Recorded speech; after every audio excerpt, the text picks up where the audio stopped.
तो गाइस मैं हूं अंकित और आप देख रहे हैं रेसलिंग फैंस नेटवर्क। शुरू करेंगे आज अपनी वीडियो को हम लोग सबसे पहले फ्राइडे नाइट स्मैकडाउन की प्रीव्यू से। कल जो स्मैकडाउन आने वाला है भाई बहुत ही मेजर होने वाला है, इसको तो किसी भी कंडीशन में मिस नहीं कर सकते हैं।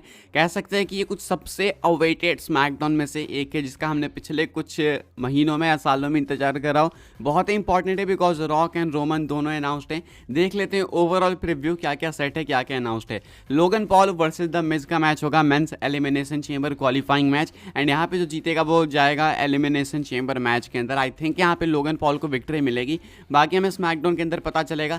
Then Kevin Owens versus Dominic Mysterio का मैच होने वाला है, men's elimination chamber qualifying match है ये भी। यहाँ पे क्या लगता है आपको, कौन जीतेगा कौन नहीं, कमेंट करके बताना। मुझे यहाँ पे केविन ओवेंस लगते हैं। देन जलीना वेगा, अच्छा यहाँ पे जलीना वेगा वर्सेस नेओमी है, तो यहाँ पे जलीना वर्सेस वेगा नेओमी लिखा है। जलीना वेगा वर्सेस नेओमी का मैच है, ये है women's elimination chamber qualifying match. And इसके बाद एक और women's elimination chamber qualifying match है between Alba Fyre and Tiffany Stratton. तो ये मेंस एंड विमेंस दोनों के दो एलिमिनेशन चेंबर क्वालिफाइंग मैचेस हैं। एंड इसके बाद Roman Reigns and the Rock, ये दोनों ही कंफर्म है शो के ऊपर अपीयर होने के लिए। रॉक पहली बार इतने सालों बाद अनाउंस किए गए हैं किसी एक WWE शो के लिए, वरना अभी तक रॉक शॉकिंगली अपीयर हो रहे थे। इसलिए अब मुझे व्यूअरशिप से थोड़ी सी ज़्यादा होप है कि देखते हैं भाई व्यूअरशिप क्या निकल के सामने आती है। हालांकि मैं व्यूअरशिप से स्टिल होप नहीं करूँगा ज़्यादा, बिकॉज लोग मोबाइल पर भी तो देख सकते हैं, तो व्यूअरशिप क्यों ही बढ़ेगी। लेकिन स्टिल देखते हैं भाई क्या हाल रहते हैं व्यूअरशिप के अभी के हिसाब से। रॉक एंड रोमन यानी tribal cheap and high chief paper champ जो भी कह लो, दोनों के दोनों कंफर्म है। एंड ब्लड लाइन की स्टोरी आगे बढ़ेगी कल के फ्राइडे नाइट स्मैकडाउन से। आगे बढ़ते हैं गैस, बात करते हैं अगली स्टोरी के बारे में। तो इसी चीज़ के ऊपर Roman Reigns and the rock दोनों ने रिएक्ट करा, यानी आप अपने अपकमिंग स्मैकडाउन रिटर्न के ऊपर रॉक आने वाले हैं, रोमन रेंस भी आने वाले हैं। तो इन दोनों का इसके ऊपर क्या रिएक्शन है वो मैं आपको दिखा देता हूँ। रॉक ने पहले एक बार जो इंस्टाग्राम पे पोस्ट करा था अभी से कुछ दिनों पहले, वही सेम कैप्शन कॉपी पेस्ट करते हैं रॉक यहाँ पे ट्विटर के ऊपर। वो here the rumble run for the life when we step into the jungle, वही वाली चीज़ जहाँ पे वो peoples champ plus tribal chief वाली बातें लिखते हैं। तो वो वीडियो शेयर करते हैं बैक स्टेज, जहाँ पे रोमन एंड रॉक जा रहे होते हैं, निकल रहे होते हैं बिल्डिंग से, तो वो शेयर करते हैं रॉक। इसके साथ में रोमन रेंस ट्राइबल चीफ ने भी रिएक्ट करा है इस सिचुएशन के ऊपर। रोमन रेंस इस ट्वीट को कोट करते हैं एंड अपना वो वी द वंस वाला साइन लगाता है। एंड इससे पहले रोमन ने एक और ट्वीट करा था, आप देख सकते होगे। रोमन रेंस ग्राफिक पोस्ट करते हैं अपनी रॉक की वही स्मैकडाउन वाली, एंड लिखते हैं टुमारो नाइट एवरीथिंग चेंजेस, कहते हैं कि कल सब कुछ बदल जाएगा, लैंडस्केप चेंज हो जाएगा। ये रोमन यानी कि ट्राइबल चीफ का क्लेम करना है। तो आखिर Roman Reigns and the rock क्या कर रहे हैं, क्या प्लान कर रहे हैं, what Roman Reigns and the rock is cooking together, ये एक बड़ा क्वेश्चन है। स्मैकडाउन के अंदर क्या कुछ बड़ा रिवील होने वाला है, क्या कुछ नया अनएक्सपेक्टेड हमें देखने को मिल सकता है, इसको लेके क्वेश्चंस तो जरूर है, लेकिन इसका आंसर हमें सिर्फ स्मैकडाउन में मिलेगा। अब आंसर तो स्मैकडाउन में मिलेगा, लेकिन पॉल हेमन ने एक हिंट जरूर से दे दिया है कि एक नई बिगिनिंग आपको देखने को मिल सकती है ब्लड लाइन चैप्टर की फ्राइडे नाइट स्मैकडाउन से। पॉल हेमन ने क्या कहा है वो मैं आपको बता देता हूँ। पॉल हेमन देखो भाई, मेन मान के चलो कि वही जो है मेन मास्टरमाइंड है, वही सारी चीज़ें जो है देखते हैं, वही देखते हैं कि भाई क्या करना है क्या नहीं करना है, किसको कैसे मैनेज करना है। तो पॉल हेमन का क्या कहना है वो देख लो आप लोग, कैप्शन लिखते अपने एक इंस्टाग्राम पोस्ट के नीचे, बहुत लंबा लिखा है इन्होंने, देख लो यहाँ पे।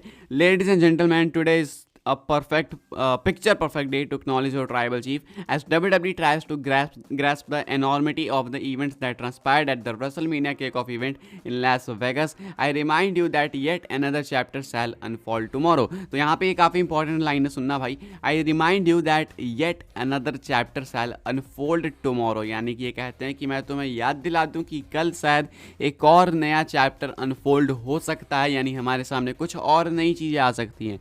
कहते हैं live on Fox TV at SmackDown will feature not only your humble wise man and the reigning and defending undisputed WWE Universal Champion Roman Reigns, but also the People's Champ The Rock, while American Nightmare Cody Rhodes and Seth Rollins face an uncertain future, condemned to live life after WrestleMania 40 in the ocean of obscurity. It is quite apparent as the bloodline rule on the island of relevancy has never been more powerful. The Delta Center in Salt Lake City will be the setting, and the People's Slap was only the beginning of what's to come next, and that's not a prediction, that's a spoiler. तो भाई इन्होंने इतनी बातें कही कि मैं 5 बार तो fumble हो गया। मेन बात ये कहते हैं कि मैं तुम्हें याद दिला दूं कि कल स्मैकडाउन के अंदर ब्लड लाइन का एक नया चैप्टर अनफोल्ड हो सकता है, कुछ नए पिक्चर्स आपको देखने को मिल सकते हैं। Cody Rhodes and Seth Rollins के बारे में भी बात करते हैं, साथ में ये कहते हैं कि जो पीपल्स स्लैप था, पीपल्स चैंप रॉक की तरफ से जो थप्पड़ लगा वो पीपल्स स्लैप हो गया, वो सिर्फ शुरुआत है आगे जो होने वाला है उसकी। कहते हैं and that's not a prediction, that's a spoiler, ये कुछ कहना है पॉल हेमन का। तो पॉल हेमन हाइप करते हैं फैंस को स्मैकडाउन के लिए एंड इंटरेस्ट अब और ज़्यादा बढ़ चुका है। लेट्स सी कल क्या होता है। आगे बढ़ते हैं गैस, बात करते हैं अगली स्टोरी के बारे में जो कि है सेथ फ्रीगन रॉलिंस को लेके। तो बुली रे ने रिएक्ट करा है सेथ रॉलिंस के करंट कैरेक्टर के ऊपर। वो अपने ओपिनियंस देते हैं, आप लोग कमेंट करके फिर अपने ओपिनियंस बताना आपके क्या कहने। मैं आपको बुली रे की स्टेटमेंट दिखा देता हूँ, बुली रे क्या कहते हैं वो बता देता हूँ। बुली रे अभी अपने पॉडकास्ट के अंदर बात करते हुए रॉलिंस को रेफर करते हैं, रॉलिंस के बारे में एक लंबा चौड़ा कमेंट करते हैं ओपन रेडियो में। कहते हैं Seth comes through the curtain on Raw and he is dancing again and he is got on the flamboyant outfit and I am saying to my self we are right outside of WrestleMania, right outside of the chamber and the guys dancing and I know it's part of the aesthetic but I don't mind what Seth wears. I just wish demeanor and his swagger was a little bit more badass as opposed to goofy. तो इनका कहना है कि भाई WrestleMania के हम लोग इतने क्लोज हैं, एलिमिनेशन चेंबर के इतने क्लोज हैं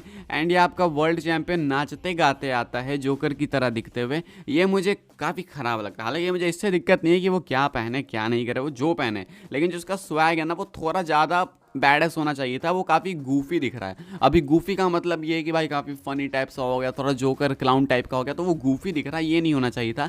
तो इनको थोड़ी सी कंप्लेन है कि रॉलिंस का गेमिंग गलत टाइम पे गलत जगह पे यूज़ करा जा रहा है। इसको थोड़ा सा सीरियस एंड थोड़ा सा ज़्यादा बैडस करना चाहिए था। अब जहाँ तक मुझे लगता है अगर ये CM पंक के साथ फ्यूड होती तो शायद वो ज़्यादा बैडस होते हैं। एंड मुझे अभी भी बहुत अच्छे से बिलीव है कि जब प्रॉपर ये फ्यूड स्टार्ट हो जाएगी Roman rock and Cody Rollins की, जो कि अभी स्मैकडाउन से हो ही जाएगी, तो रॉलिंस ज़्यादा सीरियस हो जाएंगे। आई डोंट थिंक अब यहाँ पे नाच गाना करेंगे ज़्यादा रेसलमेनिया तक, ये मुझे लगता है। बाकी अगर WWE कराना चाहे तब तो देखो भाई करा ही सकती है। बाकी बुली रे थोड़ा सा कंप्लेन करते हैं सेथ रॉलिंस के कैरेक्टर के बारे में कि थोड़ा सा ज़्यादा इसको बैडस बनाओ भाई, ये थोड़ा ज़्यादा ही गूफी हो गया, थोड़ा ज़्यादा क्लाउन दिख रहा है, ये नहीं होना चाहिए, ऐसा कुछ कहना है बुली रे का। बात करते हैं अपनी नेक्स्ट एंड फाइनल स्टोरी के बारे में जो कि CM पंक को लेके। CM पंक ने कुछ मल्टीपल पिक्चर्स शेयर करी है भाई अपनी इंजरी के बाद, उनकी सर्जरी वगैरह हुई, उनको स्टिचेस वगैरह लगे, तो कुछ फोटो जो कि ज़्यादा ग्राफिक नहीं है वो मैं आपको दिखा देता हूँ, कुछ ज़्यादा ग्राफिक वाली है वो मैं दिखाऊंगा आपको। आप देख सकते हो CM पंक जो है मस्त भाई अपना आराम कर रहे हैं सर्जरी वगैरह के बाद। उसके बाद अभी रिहैब में है वो, मान के चलो जिम वगैरह भी कर रहे हैं, मैंने देखा भाई जिम वगैरह में ट्रेनिंग भी चल रही है CM पंक की। तो मल्टीपल पिक्चर्स CM पंक ने शेयर करी है, एक तो कोडी के साथ भी शेयर करी है एंड पूरी इंस्टा स्टोरी पे लिखते हैं wrestling has more than one royal family. तो यहाँ पे रेसलिंग में लगाते हैं रोमन रॉक की photo, has more than one में अपनी और कोडी की फ़ोटो लगाते हैं एंड ये तीसरी वाली टेलर स्विफ्ट तो नहीं है, कोई और है, पर जो भी है ये royal family, I don't know who she is. बाकी अभी के हिसाब से ये CM पंक ने इंस्टाग्राम स्टोरीज लगाई है। तो CM पंक प्रिपेयर कर रहे हैं अपने रिटर्न के लिए, अभी से ही रिहैब वगैरह में है, तो वो जिम वगैरह छोड़ नहीं रहे। इंजरी वगैरह तो चलो होती रहेगी, जिम नहीं छूटना चाहिए अभी के हिसाब से। गाइस इस वीडियो के लिए यही कुछ अपडेट्स, आई होप सबको इन्फॉर्मेशन मिली हो तो वीडियो को लाइक करें, शेयर करें, सब्सक्राइब करें, चैनल को फॉलो कर सकते हैं मुझे इंस्टाग्राम एंड ट्विटर पर, लिंक आपको मिल जाएगी डिस्क्रिप्शन में, ज्वाइन कर सकते हैं व्हाट्सएप चैनल को, उसके भी लिंक है डिस्क्रिप्शन में। मिलते हैं अपनी नेक्स्ट ऑफर काफ़ी इंटरेस्टिंग वीडियो में।